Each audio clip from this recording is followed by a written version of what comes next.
At the beginning of the story, we see a sharpshooter named Drasa, who has been hiding in a tunnel for several hours. She's actually waiting for her target. Drasa was tasked with killing a government official at a nearby airport. Shortly after, a plane lands on the runway. As soon as Drasa spots her target, she kills him with a single shot from several kilometers away. Drasa executes her task with such precision that the guards on duty don't even know who fired the shot or where. After completing the mission, Drasa goes to her mother's grave where her father is already present. Here we learn another thing about Drasa. Whenever she kills someone with her rifle, she keeps the bullet casings and then hands them over to her father. Drasa was, in fact, a contract killer. This means she used to kill people for money and had already killed many people. She hated killing people, but it had become her profession. So Drasa would hand the bullet casings to her father, trying to ease his grief. Drasa tells her father, "I've got another new project that's going to be completed. It'll last a year. Maybe I won't be able to see you during that time." To which Drasa's father replies, "You come every year and hand me some pill wraps, but that won't happen next year. I'm in the last stage of cancer. I don't have much time left, and if I don't die in the coming days, I'll take my own life on February 14th, Valentine's Day, because I have no reason to live anymore. Your mother is also dead, and you visit me once or twice a year for your work, so this may be our last meeting." Hearing this, Drasa's eyes fill with tears. The scene shifts and we see Levi, the other lead character in this story. Levi's life wasn't going well at all. He often had nightmares and sleep eluded him. One night, when he woke from a nightmare, Levi left his house and went to the seashore. There, he felt a little better and began writing in his diary. Then Levi suddenly receives a message on his phone. The message provides him with an address and tells him to arrive there as soon as possible. Levi wastes no time and arrives at a military base where he is being held. He meets a female officer named Barto. During their conversation, we learn that Levi was no ordinary man, but an army officer. Now he's retired. He's also a deadly sniper, having killed over 200 people. Barto tells Levi, "I want to send you on a mission because you're a very good sniper and only you can do it." But before sending him on the mission, Barto asks Levi a very important question. "If you go on this mission, will there be anyone left behind who will remember you?" Hearing this, Levi feels a little strange, but then he replies, "No, I don't have anyone of my own in this world anymore." Hearing this, the female officer tells Levi, "Get ready. In a few hours, you'll be sent on that mission, and you'll have to stay there for a year." Levi is then knocked unconscious, and when he wakes up, he finds himself in an airplane. Levi is at a loss as to where he is being taken or what mission he has been assigned. So Levi asks a soldier present there where he is being taken. The soldier doesn't answer Levi's question. He simply says, "I'm here. Give us your ID and watch. You'll get them back when your mission is complete." A little while later, the soldier tells him, "It's time to disembark. In a few minutes, we're entering a no-fly zone. We're not allowed to go any further." He simply tells him, "After disembarking, you'll have to walk 32 kilometers north alone. Then you'll reach your mission." But Levi's mind remains on one thing. He asks the soldier again, "Where are we going?" The soldier replies, "I'm not allowed to answer that question. I have a microphone in my uniform. If I tell you about this place, I could be fired or even killed." Hearing this, Levi's breath catches in his throat. He's then given a parachute, and as the plane door opens, Levi jumps out and lands safely. But the real game begins now. He has to cover a distance of 32 kilometers on foot. It takes 2 days for Levi to walk, and after 2 long days, he finally reaches the destination. He finds it to be a desolate area where not only humans but even birds are not visible. He then meets a man named JD. JD has been on a mission here for a year. Now his duty is over, so Levi will take his place. JD leads Levi to a watchtower. After reaching the top of the tower, Levi still doesn't understand what his job is. When he asks JD the same question, JD replies, "There's a very deep chasm here named God. It's a very mysterious and deep chasm, the bottom of which no one has ever reached. Your job is very simple. You have to guard this chasm." He then explains the strict rules to Levi. He says, "You can call headquarters from here only once a month. No matter what happens, don't expect to connect with the outside world." This tower is what we call the West Tower.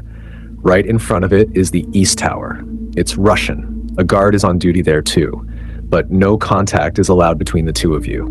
You just have to focus on your duty. And of course, always be prepared for impending danger, because you could be attacked at any moment. There are automatic guns and a lot of landmines planted below. If the automatic guns run out of ammunition, if you do, always keep it reloaded, because automatic guns will be very useful during an attack. And lastly, if you ever hear a loud siren here, run away without thinking. JD says, I don't know why this was said, but I'm telling you what the previous duty worker told me. Levi hears everything he says clearly, but he has only one question. He asks, what is it here that requires such strict security? Just then, JD takes out a grenade and throws it into the deep moss. As the grenade explodes in the depths of the trench, a strange, terrifying sound echoes from there. That sound wasn't human at all. It was from something hidden in the darkness. JD looks at Levi and says, this sound you hear is from creatures we call hollow men. These creatures live inside this pit, and your duty here is to ensure that none of them escape. It is said that in 1940, 2,400 U.S. Army soldiers were sent into this pit to eliminate all the creatures within. But to this day, not a single one of them is still alive. The soldier never returned. Now, Jedi, having given Levi all the information about everything, prepares to return home, having completed his one-year duty here. Jedi bids Levi farewell and leaves. He is overjoyed as he will be returning home after a year, but he had no idea what awaits him. Arriving at the location, Jedi smokes when a helicopter arrives to pick him up. The helicopter drops a rope for him, and Jedi uses it to climb up into the helicopter. A soldier on the helicopter confirms Jedi's identity. After Jedi gives him all the information, the soldier in the helicopter first shoots Jedi and then cuts the rope, sending him crashing down. It's now clear that anyone who enters this place never returns. After this, we're shown the next day's scene. Levi begins his mission. First, he checks some reports and reloads the automatic guns that have run out of ammunition. Days pass like this, and then a month. Now Levi finds this place boring. He begins to wonder if he'll have to live here alone for a year with no conversation or entertainment. To pass the time, he decides to read the books in the cupboard. As he takes the books out, he suddenly notices a wall behind the cupboard. Written on the wall are notes from all those who have previously served in this tower. Each note describes fear, loneliness, and the dangers of hollow men. One day, Levi hears the sound of machinery running from the west tower. Levi quickly uses his telescope to observe the east tower from a distance, and he sees a girl. This girl turns out to be none other than Drasa, who was assigned to this tower due to her excellent sniping. Drasa's beauty catches Levi's eye. However, Levi can't talk to her because doing so would be against the rules, and Drasa has already found out about Levi's presence in the west tower. Days pass like this, and they both wonder whether they should talk to each other. A few days later, Drasa's birthday arrives. Feeling lonely, Drasa feels the need to talk to someone. She tries to talk to Levi. She tries. Drasa asks Levi through a whiteboard, "What's your name?" Levi remembers the rules, saying, "Names are not allowed." But Drasa smiles and says, "My name is Drasa." Levi, without thinking twice, reveals his name. Drasa explains, "Today is my birthday," and Drasa begins dancing to celebrate her birthday. Drasa asks Levi, "Do you know how to dance?" Levi replies, "No, I don't know how to dance at all." Drasa asks, "Then what do you know?" Levi replies, writing on the board, "I can shoot a little bit."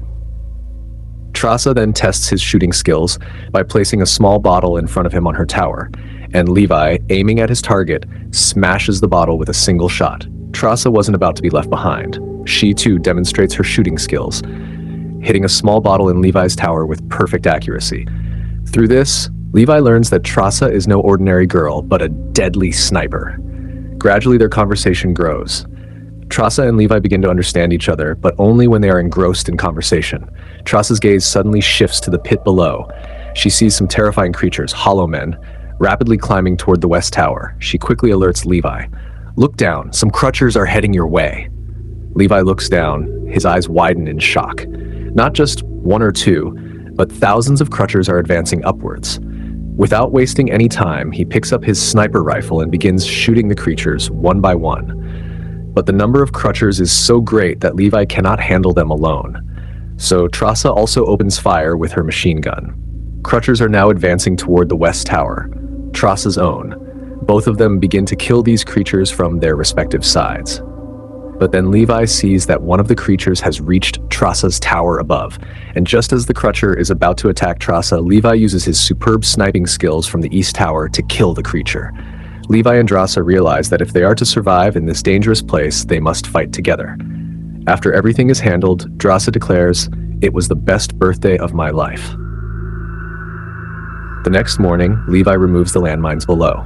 He repairs and reloads the automatic gun. Suddenly, a drone emerges from the trench. The drone stares at Levi for a few seconds, scanning him in a strange manner. Levi is perplexed by this, and he's at a loss as to why or for whom it was sent. Days pass like this, and then months pass. After the two become friends, their days are going well, and they no longer feel lonely. But one day, Drasa becomes very sad because it was February 14th. She remembers that her father had said that if he didn't die of cancer within a few days, he would kill himself on February 14th. Here, Drasa writes on the board and tells Levi, "I feel very lonely today. It would be great if I had someone with me today." Levi has been wanting to meet Drasa since day one, and today he can't resist. He makes a plan to go to Drasa. He manages to reach the East Tower using a rocket launcher. The next morning, he uses the rocket launcher to throw a strong rope to Drasa. Drasa then emerges from the tower and securely ties the rope to a tree, allowing Levi to hang from the rope and reach the East Tower. Without delay, Levi starts moving towards the East Tower with the help of the rope, but he gets stuck midway because the rope slope ends ahead. So Levi starts moving forward with the help of his hands, and after traveling for about half an hour, he reaches Drasa's tower. Drasa welcomes him and says, "You smell very bad, like sweat, so take a shower first and then I'll see you."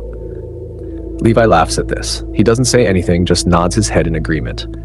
Drasa, playing a prank, hides his clothes away and through the CCTV camera watches Levi, who is bathing in the tower's shower. Afterward, Levi and Drasa sit together and talk for a long time. Drasa tells him her entire story, saying, "I have no one left in this world. Only my father was alive, but yesterday he too must have killed himself." Here, Levi also tells Drasa about his nightmares and stories from his days in the US Army. As they converse, night falls. Drasa puts on some soft music. The two begin to dance to the music. During this dance, they grow closer and closer. Romance ensues. After a while, Levi looks at Drasa and says with a smile, "I've written a poem for you. I'll give it to you when we leave here." The next day, Levi was to return to his West Tower. He bids Drasa goodbye and begins walking towards the West Tower using a rope. Drasa watches him go. But then we see some creatures heading towards the tower. One of the creatures hits a landmine, causing a powerful explosion. The landmine explodes, sending its iron parts flying into the air. One of these parts strikes the rope, breaking it, and the creature falls rapidly into the abyss. Seeing Levi fall, Drasa, without thinking, picks up her parachute and jumps into the abyss. After falling into the abyss, Drasa begins to drift in the fast-flowing river. She somehow manages to get out of the river and reach the shore. Levi, on the other hand, is fortunate to have fallen from a large tree and been trapped. He suffers significant injuries from the fall, but survives. As he opens his eyes, he sees a large insect charging towards him. He tries to save himself, but the tree's wood breaks, and Levi falls onto the roots. As he falls, the roots begin to grip him, trapping him. Before the roots can kill him, Drasa arrives. She quickly takes out a knife and begins cutting through the roots, freeing Levi. Levi and Drasa then look around. Silence and fear pervade the air. Suddenly, some creatures emerge from the trees and attack them. A fierce fight ensues. Levi grabs his gun and fires the first shot, hitting Crutcher in the head. One by one, they kill both creatures. Levi then spots Crutcher's dead body. He sees that Crutcher is wearing the same army uniform that American soldiers once wore. The sight sends shivers down Levi's spine. Then he remembers what JD had told him. He had told him that in 1940, a large group of 2,400 soldiers had been sent into this trench and had never returned. Then Levi and Drasa arrive at a strange, terrifying place. The scene here was like a nightmare. Everywhere lay rotting human remains. Bodies lay scattered about, and the strangest thing was that plants and trees had sprouted from within them. It seemed as if a deadly virus had taken hold of the place. Suddenly, something stirs among the trees. Levi and Drasa realize the creatures are chasing them again. Terrified, they run as fast as they can and enter a dilapidated church. After closing the door, they encounter a strange sight. Human corpses were lying everywhere. Their condition made it seem as if they had taken their own lives to escape the virus. Suddenly, a large spider jumps on Drasa and several more spiders emerge. These spiders are quite large in size. As soon as the spider attacks them, Levi and Drasa destroy it. On the other side, the creature breaks the church door and enters. Levi and Trassa, in a desperate attempt to save their lives, open fire on them and manage to escape the church. Then Levi spots an old tunnel in the mountain ahead. They immediately enter the tunnel. Once inside, they discover it's actually an old laboratory. Broken glass, machinery, and old rust are everywhere. There were containers lying around. Levi finds an old DVD cassette. Levi plays the DVD and a girl appears on the screen. The girl explains, "We were working here on a secret chemical missile project. We had hundreds of scientists with us, but one day, an earthquake struck.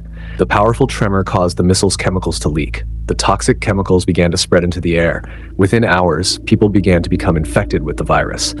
The girl shows her stomach and says, "I'm also infected. However, we told the military everything. We asked them to bomb the entire area to prevent the infection from spreading further, but they didn't listen." After watching this video, Levi finds a modern computer there. Levi doesn't understand how a modern-day computer was placed in this place. Levi turns it on and is stunned by the information it contains. He learns about a company called Dark Lake that manufactures paramilitary weapons. This company collects samples from infected people and experiments on them to transform their country's soldiers into super soldiers. This is why no country wants to eradicate this place. Furthermore, Levi also learns that this trench contains a massive missile that, upon activation, will detonate and destroy everything within a radius of 4.2 kilometers. Levi and Trassa decipher the mystery. They discover that Lady Bartow, who sent them here, is the owner of this place and is misusing it. To keep this place a secret, Lady Bartow always chooses someone who will be unquestionable, and that person is killed after serving a year. Just as Jedi was killed, he was prevented from revealing the location to the world. Upon learning this, as they leave, a horseman named Crutcher ropes Trassa away. Levi wanders around looking for Trassa, but he can't see her anywhere. Then Levi arrives at a place where a large missile has been stored. This was the same missile that Levi had learned about from the Dark Lake Company's computer. Levi understood everything clearly. In fact, when previous residents of the watchtower said that if they heard the siren, they should flee as quickly as possible, they were actually referring to this missile. Meanwhile, Trassa, now trapped by the creature, tries to free herself, and somehow manages to free herself. Once freed, a fight breaks out between Trassa and the creature. Levi, also searching for Trassa, arrives and immediately attacks the creature, and together they set it on fire. Now it's their turn to escape. But the path ahead is even more challenging. As Levi and Trassa move forward, they encounter a dangerous area, posing a daunting challenge. Here, humans and plants are completely intertwined, as if it were the result of some dangerous experiment. They proceed cautiously, but Trassa slips, activating the plants, which grab Trassa. But Levi demonstrates courage and moves forward with all his strength, freeing Trassa. He uses a bomb to blow up the entire plant system. Levi takes Trassa and escapes. After walking a little further, they spot a garage where a car is parked. They quickly get into the car and try to leave. Eventually, they cover some distance. After doing so, they spot a rope leading to the watchtower. But the Crutchers have now reached there, chasing them. If they had climbed up by holding onto the rope, the Crutchers would have killed them. So Levi wisely ties the Jeep to the rope and begins climbing up. They tie the rope to the Jeep so that they can sit in the Jeep and have their hands free to fight the creatures. The Crutchers attack them, and a fierce fight ensues. However, the Crutchers are vastly outnumbered, so they are overpowered. Levi comes up with an idea. He leaks the Jeep's petrol tank onto the creatures, igniting the leaking oil, burning all the Crutchers. Finally, they cut the rope and let the Jeep fall, killing all the Crutchers. Thus, they finally succeed in climbing up. Now, both of them knew that even if they served a full year, they would still be killed. So they made the crucial decision. They would no longer defend this place, but instead destroy it, so that no other soldier like them would ever be trapped here and take control of this place. The abuse must stop. After this, they will both move away and start a new life.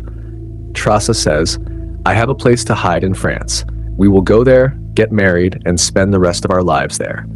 Levi agrees, saying, "Now I have to go back to my tower. I will go there and install a bomb in the tower and activate the missile, which will destroy the entire place."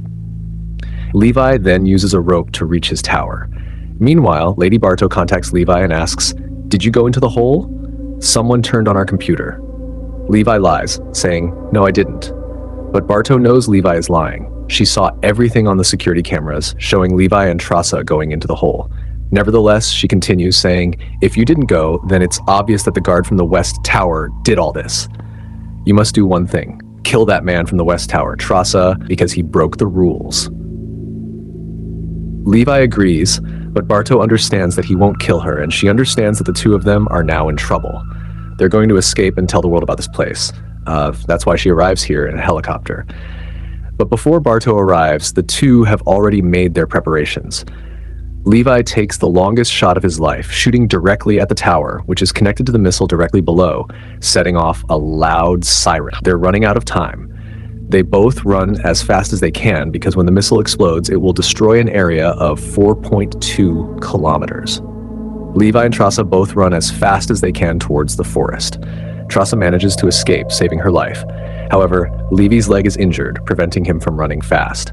Meanwhile, Bartow has also sensed that the missile is about to explode. At that very moment, the missile activates, causing a massive explosion that destroys the entire trench. The blast was so powerful that its flames and shockwaves spread far and wide, killing Bartow's helicopter. Trasa had covered a distance of 4.2 kilometers. However, Levi was caught in the blast, and the powerful wind from the blast knocked him into the water. On the other side, in the ditch, everyone was trapped. The creatures are killed. Only Trasa survived the blast, and she stands on a high place, waiting for Levi. Night falls as they wait, but there's no sign of him. She realizes Levi is no longer alive. The story then shifts a few months ahead. Trasa reads a poem written by Levi. She feels his memories in every word. With tears in her eyes, she tries to calm her heart. Now, Trasa starts a new life, working as a waitress in a hotel in France. But then, suddenly, one day, Levi appears before her. He was alive. Trasa's eyes widen at the sight of Levi. Overjoyed, she runs to embrace him, and the story ends. If you enjoyed the video, please subscribe to our channel and like the video.